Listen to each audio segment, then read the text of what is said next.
I'm Rodrigo Melo from Portugal, and I belong to the National Confederation of Education and Training. So it's an employers organization. Well, in fact, in Portugal right now, we are living exciting times when it comes to change management, in the sense that since 2018, the government has been pushing for real curriculum change in the country. Portugal has a very centralized educational system, so everything depends in public education from the central government. In private education, though there is more leeway, still the curriculum is very prescriptive. Since 2018, we have been trying, and it has been public policy, to give more autonomy to schools to do whatever they wish, let's say, in terms of curriculum.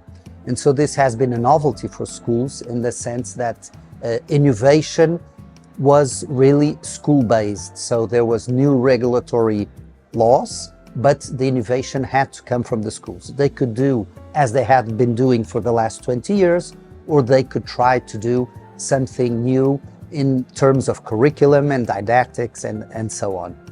With COVID, then real innovation had to come into place. And COVID in this sense is very interesting because nobody asked schools, teachers, parents, students, school owners, the state if they wanted to change. You know, reality just came forth and said, now you have to do something completely different. And this is a very good example that when confronted with the need to change, people really change in all walks of life and also in schools.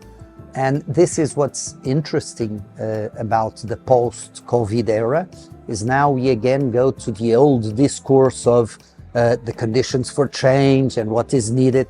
Come on, we understood, we learned that nothing is needed except the need to change. And so I would, not only for Portugal, but mostly for all European countries, the thing is, are we so satisfied with the way we are educating children that we feel we should have a discussion about should we change, what do we need to change? Or are we not satisfied enough and so we must change, we must do things differently? And that's the big news about COVID. It said, look, if you want to change, if you have the need to change, you will change in spite of all the barriers. To be truthful, it really was a top-down decision in the sense that there was a political decision to give curricular autonomy to schools. So coming from a very centralized curriculum to a very free curriculum. What is interesting about this policy is that decision that you can change was top-down. But there was no instruction, no rule book how you change. And so change in itself needs to be bottom-up. And so this is what now we are facing at the school level, the need for the principals and middle management of schools and the teachers to come to an agreement on what we are going to change, in which direction we are going to change, and how we are going to do this. There is a big difference that has to be said between the public schools and the private schools or the independent sector. Of course, in public schools, it's much more difficult because really, you know, you have to negotiate everything with everybody. In an independent school, there is, it's more clear who makes the decisions on the pedagogical project, on the way forward. And so in that sense, it's natural that in the independent sector, change is happening more quickly than in the public sector. Well, it varies a lot from country to country. In Portugal, again, a small country, very centralized. So the central state is responsible for all levels of education. And so change in policy does come from the central state. Well, the stakeholders are listened to by the governments. It really depends on the minister himself or herself, in the sense that some are more enter into a dialogue with the teachers, with the school owners, with others are more focused on their political issues and their plan. And so people have a word, but still it really is politically driven. And I expect that is the case all over Europe. And that is also a problem for education. So in countries, and that's the democratic process. You change your leadership every 4 or 5 years, sometimes even less. And so if education is really a political issue, you are really changing the objectives every 4 years, and that's impossible. So education needs stability, it needs a way forward.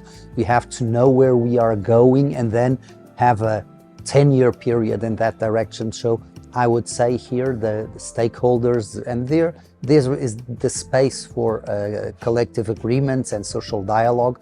The stakeholders must together unite and try to find common goals so we could take the system forward despite the political turmoil that now and then comes. And this is especially important when we see that polarization is taking place in so many countries. And so if the political landscape is very polarized, then more than ever we need the stakeholders, even if we have different perspectives, to come together and say, look, we need to find common ground to go forward, or we will just be going in circles for the rest of our lives, and that, of course, is not good for the children. Well, as all around Europe, at the end of the day, we have one measurement that we need, we use, and understanding its downfalls, we still need it. It's national exams. We also have international evaluation of students, and this is very important. Of course, it has its limits, but still, we need some kind of measurement for accountability, public accountability. Schools are great places, teachers are great professionals, but this is a profession. And as any other profession, those who benefit from our actions have the right to know what is going on, what is happening. Are students learning? At the end of the day, this is a very important way of showing that are we going on the right track or not. Of course, and secondly, this is very important, education is much more than instruction. And so all that the national exams tell us about what's happening in schools, what the PISA, TEAMS, PEARLS, all those are very important. But at the end of the day, we are educators. That is our main focus. And so there is a large part of our activity that can only be measured by the parents. At the end of the day, are they happy with the way we are helping them educate their children?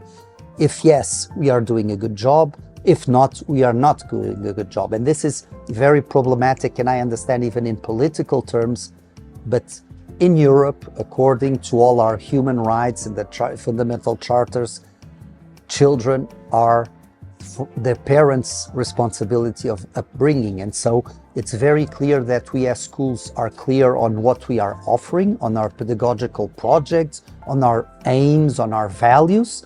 But then we have to, again, find an agreement with the families, because at the end of the day, it's their responsibility. Well, I do not know of specific trainings and preparations for innovation in itself, but there is a trend that we should look more into. Is young people nowadays do not think on employment as something from cradle to grave. And so this idea from the 70s and the 80s and the 90s that you went into initial training as an engineer or as a teacher, then you went into a company or a school, and then you would retire as an engineer or a teacher in that company or that school, it's completely outdated. That's not what the students, the youngsters want. And so in this way, I think we really need to rethink teacher training and teacher profession, and accept that someone who is very good at math may want to be a teacher at certain parts of his career, but then may want to be an engineer, or then maybe. And so we need to find a way to train people in didactics, pedagogies, of course, but not with this idea that they will be teachers for life. We have to find, because these people will bring real innovation into schools. Because the fact of life is that we all went to school and learned how to be a teacher 12 years as youngsters. Then we went to teacher initial education 5 more years, and then we went to school. We never saw anything except school and the traditional way it works. So speaking about innovation within this cultural is very, very hard. And so we need people from outside coming into school, bringing new ideas, saying, look, we can flip the classroom. That's not a problem, you know? And so innovation may be trained and needs systems, okay? But above all, innovation needs a mindset of the people in the organization. And so we need to bring more diversity within the teaching career so that people have a different mindset. And this comes with alternative paths into education and out of education. And I think that still has not been spoken about, but it's really the way forward. Well, this project, the idea initially, and I also participated from the EFEE side in the concept of the project, was really about innovation that had to occur because of the pandemic. So if we were able to do things completely different when we went online, what did we learn? How can we now? And I think it's important to listen to each other. Of course, this is within social dialogue, and traditionally employers and unions have very different perspectives on things like innovation. But I expect in this project that we can have a conversation about changing the mindsets, changing the conditions, because change doesn't have to be for the worse, teaching hours, what does this mean, organization of schools, career, what does this mean in a new world that is completely different?